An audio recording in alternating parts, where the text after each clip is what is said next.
Hi dear students, how are you? Today, in the series of History of English Literature, I am going to discuss modern age, one of the most important and interesting age in the series of History of English Literature. Now, dear students, the question what is modernism or what is modern? Generally, in our society, we guess someone modern from his outlook, from his appearance, from his clothing, and from his way of behavior. Someone is just nice clothes, some fashionable clothes, so that we say that he is modern. But actually, this is not modernism. Modernism means something new, which is different from earlier. That makes something modern. And modernity, dear students, is the matter of heart, matter of thinking. Modernity is not the matter of your outer just appearance. Here I want to add a comment of Ezra Pound, very remarkable comment Ezra Pound has made in modern age, that a new kind of thing, a new thinking, a new thought, a new kind of vision, if you have, then you are modern. And he has written three words: make it new. This is the word which has been just given by Ezra Pound. Make it new. Make it new means modernity, means modern. When you are something new in your approach, that is away from the tradition, that is modernism. In this respect, we can say that when Middle Age and Anglo-Saxon literature was there, so the literature of Chaucer was totally new in the comparison of Anglo-Saxon literature and other Middle Ages literature.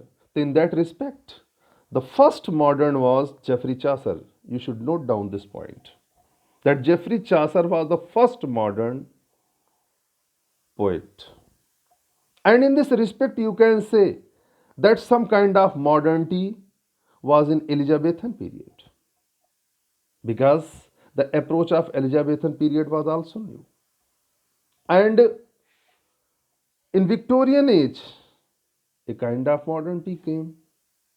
So this is the gradual process of modernity. And in this respect, I would like to just comment what was made by one of the leading author of modern age, Virginia Woolf. Virginia Woolf, a great feminist, she had made a remark about the modern age. What background I have just made for you in the relevance in the respect of modern age. Actually, this is the opinion of Virginia Woolf. She told about modern age that the you can just be very conscious about my this statement. What I'm just giving you from Virginia Woolf. She told that in 1910, 1910, in 1910, human character changed. Mind, this is the starting of modern age.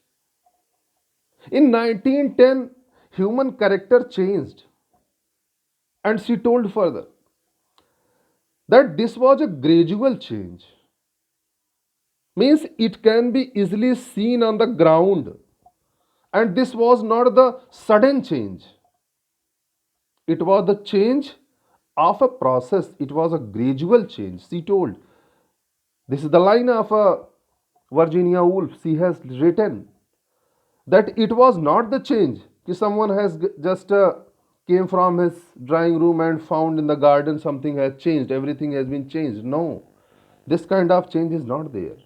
Actually, this was a gradual change, and a change which took place from the earlier ages, and it took its real strength in the last decade of 19th century and came its real form in 20th century. Students, the background of modern age was formed in the last decade of 19th century. What about I have told you already in earlier videos that pre-Raphaelites were there and others, that people were talking about wars. This was the age of war. Students, here I want to talk about the Victorian greatness. The age of Queen Victoria was an age of prosperity. England was showing on the platform of the Europe and of the world that he is the supreme country. Nobody is in the comparison of England. So this was the modernistic approach that England was trying to just show himself the best country of the world. And here I want to add that in 1851 great exhibition was held in England, and this exhibition was in Crystal Palace. Crystal Palace was the place. Actually, this was a mall, and in this mall, the exhibition was held to show the supremacy of Victorian age England in several fields. How the England was getting prosperity and progress, and not only Victorians, but also the world was getting power. All kinds of power was just in the hands of the nation of the world. So this was the supremacy of England, what it was showing, and this was the gradual, just step by step, the process of modernity. In what direction the Englishmen were just proceeding, and students, after that you have studied Matthew Arnold in Victorian age. Matthew Arnold has also written about Crimean War in Dover Beach, in the last passage of Dover Beach, where ignorant armies clash by night. We are here on a darkling plain. So, in these lines, Matthew Arnold is talking about the Crimean War which was going on in Crimea. Crimea was a country, and a continuous war was there. The students, actually, this was the age of wars. Wars were just there in the world society, especially in European countries. And this was the war of supremacy. And after that, the wars were also discussed in pre-Raphaelite poets. They have also just described the role of wars in their creations. Means now they were proceeding in the direction of supremacy, in the direction of prosperity, and in the race of greatness they all were just going. And in this race, England was showing itself the best one. So this was the background of modern age. But actually, the actual modern age starts from 1901, students. You must have in your mind that from 1901 the modern age starts. And students, modern age and postmodern age, two segments are there. And now, in what age we are surviving, this is ultra modern age. You should know that from 1901, when Queen Victoria died, so with the death of Queen Victoria, the modern age starts. And modern age ended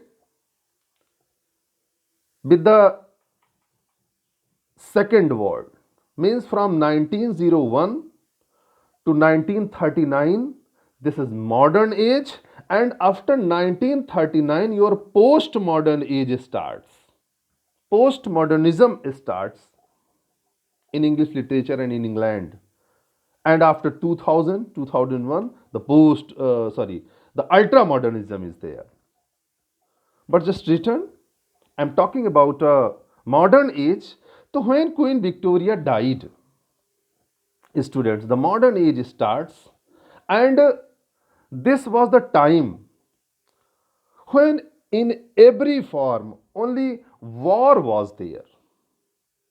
Only the supremacy of the power was going on in the society. And England has so many colonies in the world. And you know that India was also the colony of England. And those colonies has started rebels, you know, that in 1857, yes, 1857, the Indian rebel against the empireship of England, that you call Pratham Swatantrata Sangram. You can never forget the name of Mangal Pandey and his influence in Pratham Swatantrata Sangram, 1857. So, the students, I have just talked about rebel in India, and in other countries the rebel was going on. Everybody was just trying to show himself better. And here I want to just add the incident of 1905. Yes, yes, exactly. This is 1905. In 1905, two war took place. The war between Italy and Ethiopia. Yes, Italy and Ethiopia war. And you know that Italy is a very powerful country. But this is surprising that Ethiopia won and Ethiopia got victory over Italy. Means this is the emergence of power in little countries like Ethiopia. Means power was in several directions. And on the other hand, the war between Japan and Russia. Russia, you know, very powerful country. But Russia was defeated by Japan. I'm just giving you these examples only to show you that this was the time of supremacy. All the countries were just achieving the power in direction. Germany was achieving the power, France was achieving the power. All the countries were achieving the powers. Students, missiles were invented. The atomic power was just emerging. By now, it was not in the influence, but it was being achieved by several countries. Missiles, guns, in several directions, the supremacy of power. One country wanted to invade on other, colonism, and most important part of it is First World War. Students, First World War started in 1914. In the process of the war, so many wars were earlier there. England was showing itself powerful, and it was just influencing the world in the trade, in the business, in the economics, in social prestige. In several ways, it was influencing. And for the supremacy of the power, it was resulted in First World War. And when First World War was started, in the First World War, most of the countries of the world just involved in that. And here I want to say that a little country like England, it has made more than 50 countries its a colony. And here I want to add that when in India, you know, that very remarkable point I am just making you clear about. Ki Rabindranath Tagore was given Nobel Prize in 1913. And so far as I am concerned, I have done my research work on Rabindranath Tagore's. Students, actually, so far as my opinion is concerned, I have not found it anywhere in written. But my guess is this, that his Nobel Prize was also the part of politics. Actually, England wanted India's help in the First World War. That's why it wanted to show that India, we are not just pressing you, you are my colony, but you are my integral part. And also the compromise was there that after the First World War you will be make free. So these kinds of things were there actually. So here I have made you a special kind of opinion what I have just felt, just I have just shared with you. So dear students, the First World War, when it came to an end, students, in 1918, yes, 1918. So by now, a great collapse was there in the society. Only blood was in the society.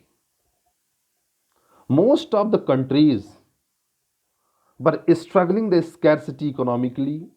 When you know that when war took place anywhere, so that place goes 100 year behind. So now the First World War, what you have studied, the Austria's prince was just killed, and what kind of impact were just made there.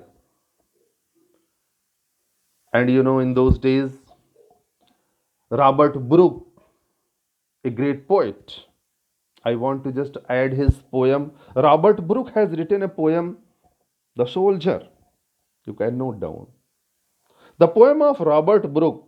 This is that Robert Brooke whom about uh, W.B. Yeats has said that he is the smartest boy, smartest young man, is the most smart boy. He has written in The Soldier that when I die away from England, so that place will be the place of England, because England is my body, England is in my blood, England is in my soul. So when I die just outside England, that place will be also of England. This will be in the hand of England. And this emotional poem, full of patriotism, now you can understand what kind of patriotism was developed in the mind of men in this age. Patriotic feeling was just spread in the heart of man, students, dear students.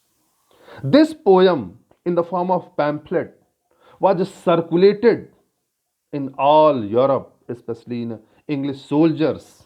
With this kind of enthusiasm, you are supposed to fight for England. So this was the age of supremacy, and this kind of thinking was in the mind of men. You know that when warlike conditions will be in a country, so definitely its literature will be influenced by that. You know that literature is the mirror of society. So all these things has made modern age, missiles, guns, wars, social prestige, economical progress, industrial influence, and thought of evolution. You know, here I want to again here I want to add other things what is responsible for this modern age. You know that it was the time of mm, I think 1920s. It was 1920 when Titanic was just sank in the ocean. By now the world was thinking, uh, the generation of modern age by now was thinking that I have got victory over nature. Now we have got victory over the ocean, and Titanic was its result. Man's mind was above the nature in the thinking of moderns. They thought that our this Titanic is the victory on ocean, students. And we can never forget what I think, yes, Byron has written. Byron has written that we think that we got victory over ocean, but the reality is this, that we are nothing more than a drop in the ocean. And students, it was the time, again, I'm just reminding you, 1920s, that when Titanic just sank in the ocean. More than 2,500 members were there. And when it just started its journey to the modern age, the representatives of modern society, the scientists, the men of extra brain, they just declared that I have got victory over the nature, over the ocean. This is the power of our mind. And its example is this Titanic. But you know that Titanic just drowned, that sank in the sea, and all the members of Titanic just died. And one thing you can imagine, that when first time this kind of ship was there in the sea, the members of that ship were common men. They were the labor class.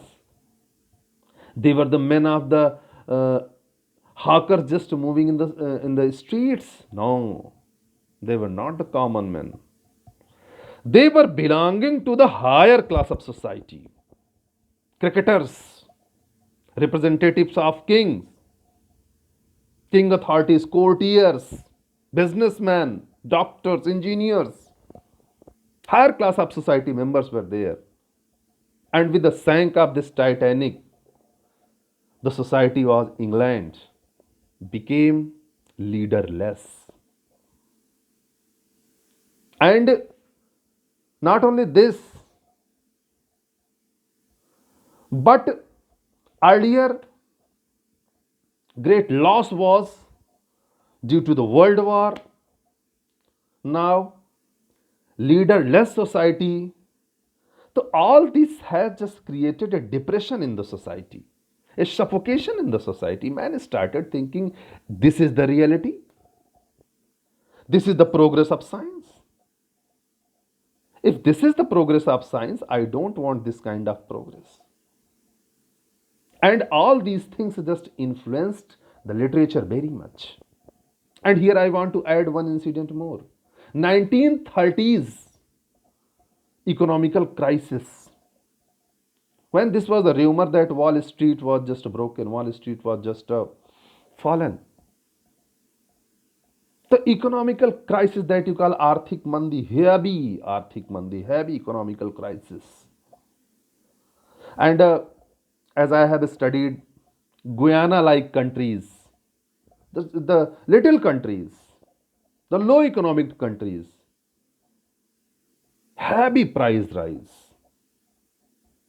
The things, the commodities worth rupees 1, dollar 1, just they were sold in thousands of rupees.